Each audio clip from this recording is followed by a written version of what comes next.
A ver, el cuento se titula... El espantapájaros de la veleta. Vale. Hola, profe. Vale, ¿qué pasaba con la luna y el sol?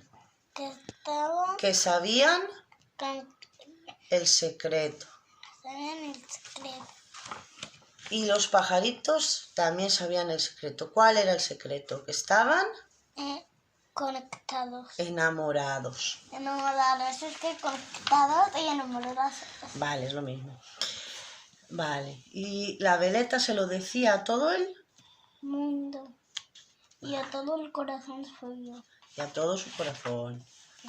Y el espantapájaros era viejo y ya no daba Ni miedo. porque todo el mundo lo conocía. Y era muy bueno. Bueno.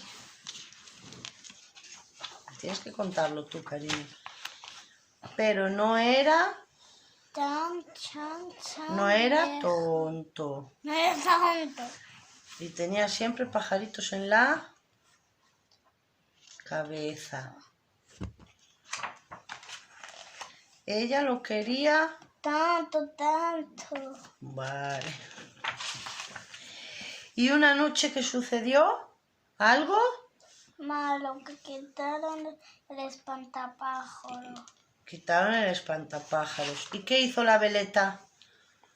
Rompió su corazón. Y lloró. Lloró con las lágrimas. Y después de un tiempo, ¿qué le pasó a la veleta? Que también... Se la llevaron ¿Y a dónde la llevaron? al sótano. ¿Y quién se encontró en el sótano? Pues a su corazón perdido. Al espantapájaros. Y vivieron Felices para siempre. Bravo.